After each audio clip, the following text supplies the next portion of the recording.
Olá, sejam muito bem-vindos ao programa O Mundo Mais Criança. Em primeiro lugar, eu gostaria de agradecer a audiência e, é claro, os e-mails com sugestões de pautas. E atendendo a pedidos, quem nos recebe hoje é a doutora Carolina Marçal, ela que é médica psiquiatra da infância e adolescência. Tudo bem, doutora? Tudo bem, obrigada pelo convite, obrigada a todos. Nós que agradecemos a doutora ter aceito o nosso convite. E hoje, doutora, um assunto tão relevante, né? Hoje nós vamos falar sobre o transtorno do comportamento infantil. Muitas dúvidas, não, doutora? Sim, muitas dúvidas, é bem complexo, bem amplo esse tema, acho que vale a pena a gente falar sobre isso, sim. Então, vamos lá.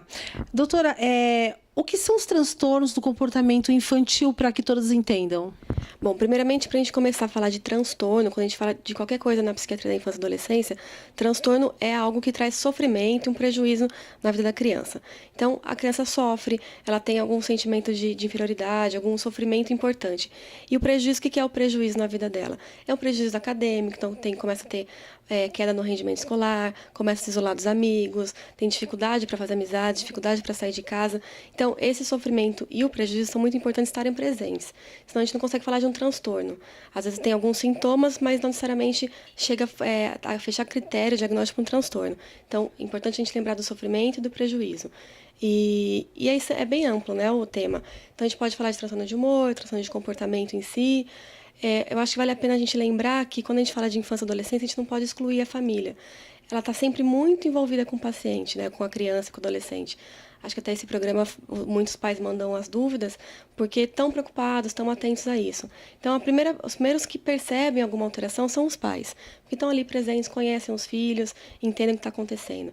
Então, começa a ver alguma alteração no comportamento. A criança que era super agitada, ativa, ia para a escola sempre, tinha bons amigos, de repente começa a se isolar, ficar mais quieto. Isso já demonstra alguma coisa, algum sofrimento acontecendo. Quando a gente vê essas alterações, esses comportamentos diferentes do habitual, é super importante a gente investigar ao redor do paciente. Então, o que está acontecendo na escola? Então, tem alguma questão de bullying? Está indo mal na escola porque não consegue entender o que a professora fala? Ou está muito agitado na escola e aí leva a bronca dos professores? Em casa, o que está acontecendo em casa? Teve morte de algum familiar? Morte de algum animalzinho, que é super importante para as crianças? Ou então, alguma briga familiar, os pais estão discutindo, o pai está desempregado, a mãe com dificuldade. Então, tudo isso é importante a gente avaliar quando a gente pensa em criança e adolescente, porque não dá para a gente só avaliar o paciente, a criança no consultório, porque só ela vai trazer informações importantes sim, mas não vai modificar muita coisa. Então, a gente tem que ajudar a criança e todo ao redor dela. E aí tem os diversos transtornos, né? Então vamos pensar no transtorno de humor, um transtorno de ansiedade. A criança começa a ficar mais isolada, mais quieta. O sintoma mais comum nessa faixa etária, quando pensar em transtorno de humor, é a irritabilidade.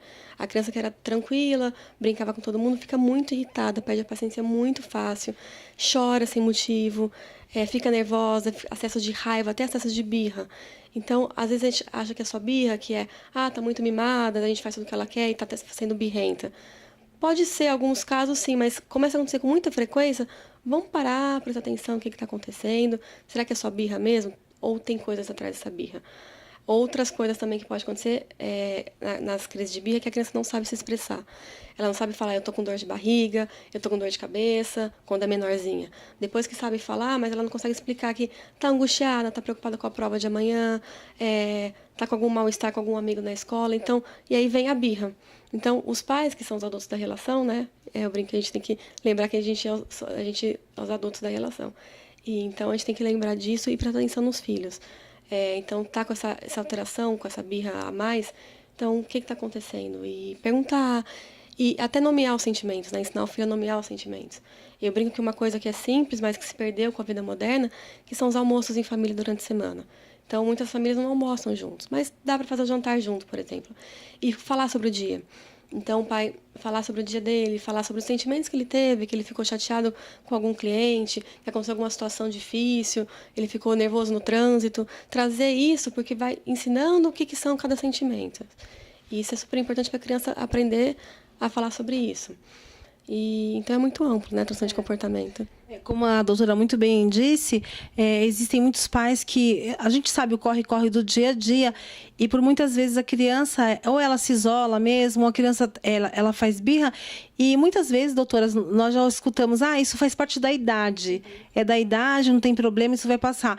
Ou essa criança está muito birrenta, vamos castigar essa criança, coloca de castigo, coloca no quarto de castigo, tira isso, tira aquilo, muda o comportamento na escola, cai o rendimento dela, escolar também, e vale muito a pena prestar muita atenção, né, doutora? Sim, porque às vezes ela está mais isolada, mais birrenta, por outros motivos, né? Como eu estava falando. Então, tem outras coisas acontecendo ao redor que a gente tem que prestar atenção.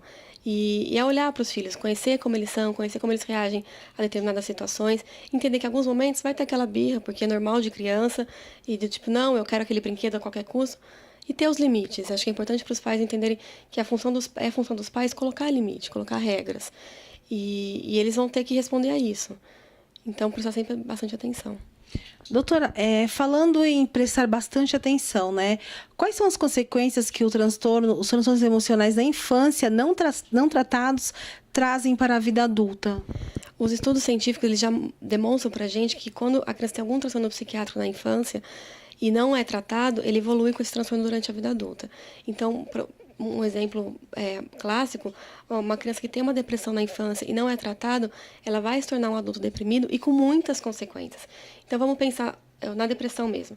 Uma criança com 7 anos, que está na fase de alfabetização, está inserida na escola, ela tem um humor deprimido, ela tem um diagnóstico de depressão e não é tratado, então ela vai crescer como uma criança isolada, sem amigos, com dificuldade em prestar atenção na escola. Então, com isso, ela não vai aprender como ela poderia aprender, ela vai ficar muito isolada, não ter os amiguinhos dela, como eu já disse, e pensar, ela vai entrar na faculdade como? Já vai ter tido um baixo rendimento escolar. Então, ela vai ter mais baixa autoestima, porque ela não vai conseguir ir bem na escola como ela poderia, porque ela tem essa capacidade, e aí não consegue inserir numa faculdade, e depois mais dificuldade ainda para inserir no campo de trabalho. Então, olha como os prejuízos vão aumentando. Então, quando é pequenininho, foi mal na escola, na prova de matemática, foi mal na prova de português, tá quietinho, não quer brincar com os amigos, mas ele é assim, ele é mais chorão, mais irritado, e vai levando. Mas isso vai aumentando muito as consequências. Chega na adolescência, é um adolescente que não tem os amigos, que fica mais irritado ainda, chega a ser agressivo por conta dessa irritação, começa a ir muito mal na escola, aí a autoestima baixa mais ainda, e aí tem até, às vezes, larga a escola por conta disso, depois não vai para o campo de trabalho, então aumenta muito a consequência. Então é sim importante a gente saber que tem esse diagnóstico, é feito esse diagnóstico em criança e adolescente, não é tão comum, tá? A incidência é baixa, mas existe, e a gente tem que prestar atenção. O tratamento é simples, tá? A gente pode tratar com medicação e terapia, sempre associado os dois. Lembrando que hoje a gente tem, pelo FDA, que é a Food Drug Administration, eles têm várias medicações autorizadas desde os 6 anos de idade. Então, a gente pode sim medicar essas crianças que não têm prejuízo. Então, pelo contrário, elas só ganham. Então, ela vai sair desse quadro de depressão, vai evoluir normalmente e vai ser um adulto feliz, né? Com grande desenvolvimento. Perfeito. Doutora, eu gostaria de até mesmo tocar nesse assunto. Aquelas crianças que são muito tímidas, que elas não conseguem se expressar em público, né? E elas ficam quietinhas. Doutora, como os pais devem agir com essas crianças? Eu acho que uma coisa importante para os pais entenderem é que, assim, ela tem essa dificuldade. Se começar a ter muito prejuízo até de fazer amigos, é importante a gente até encaminhar para um psicólogo para trabalhar isso. E muitas vezes até respeitar. Então, uma criança que não gosta de se apresentar em público, tem essa dificuldade, então vamos respeitar isso. Mas, ao mesmo tempo, é importante dar armas para ela conseguir trabalhar isso. Então, por exemplo, ela tem dificuldade para se apresentar em público? Ok, não vamos colocar ela no teatro, por exemplo, né, que vai ser muito difícil. Ou então até colocar no teatro como forma dela, numa maneira lúdica, aprender a se expressar. Então, por isso que é importante, às vezes, uma avaliação de um psicólogo para conseguir orientar a família. Para saber onde tem o limite e onde que a gente pode trabalhar para capacitar ela mesmo para o futuro. Porque a gente sabe que no trabalho, até quando chega no colegial, tem que aprender algumas coisas em grupo, tem que falar em grupo, né? Às vezes, até um grupo de amigos só, não é nada de escola. Que é importante isso, né, doutora? Super importante para a socialização, para a comunicação.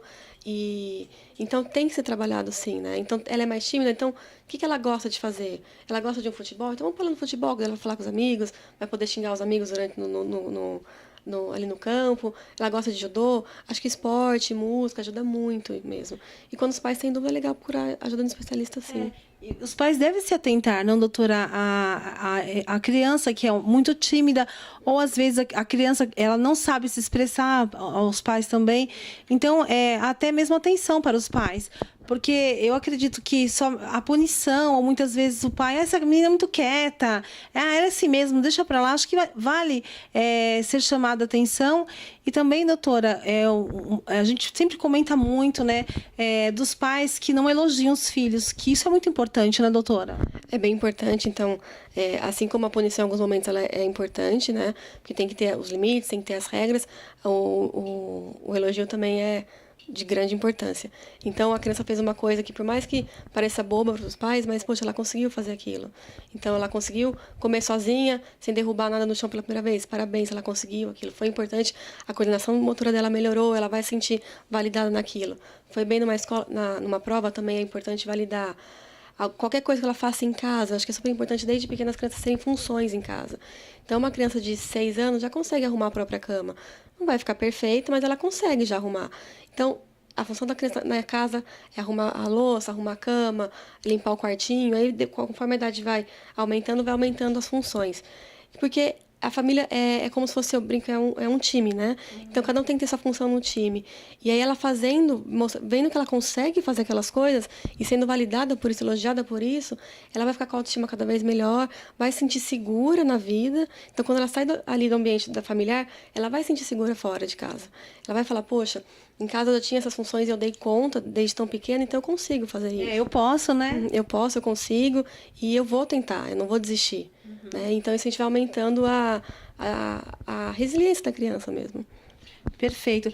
Doutora, eu gostaria de chamar até mesmo para essa questão. Quando os pais devem, doutora, procurar a ajuda do especialista? Os pais devem procurar ajuda do especialista sempre que eles ficarem com dúvidas. Eu sempre falo para os pais não duvidarem do instinto mesmo, paterno e materno, de eu estou sentindo que meu filho não está legal, será que realmente não está legal? E às vezes eles não conseguem acessar os filhos, porque os filhos ficam com receio de falar com os pais e ter alguma punição, por exemplo. Então, procura ajuda nesses momentos. Sentiu alguma alteração de comportamento, alguma alteração de humor. Então, a criança que era tranquila, de repente fica nervosa, ou a criança que era mais agitada fica quieta. Procura ajuda de especialista, não tenha medo, tá? A gente tem hoje psicólogos infantis, psiquiatras infantis, que são super especialistas na área, que podem dar às vezes conselhos simples, você acha que é simples, mas que fazem toda a diferença na estrutura familiar. E é como eu falei no começo, se a gente não, quando fala de criança, a gente não trabalhar a família, a gente não consegue nada. Então, muitas vezes, tem até um diagnóstico na criança, então tem um diagnóstico de ansiedade, depressão, pânico, mas a gente pode até tratar medicamentosamente a criança, mas se a gente não tratar a família, a gente não consegue nada. Tá? Então, é super importante eles estarem atentos e, tem dúvida, procura. Mesmo que seja uma consulta, para ficar tranquilo mesmo, que é super importante. São nossos filhos, né?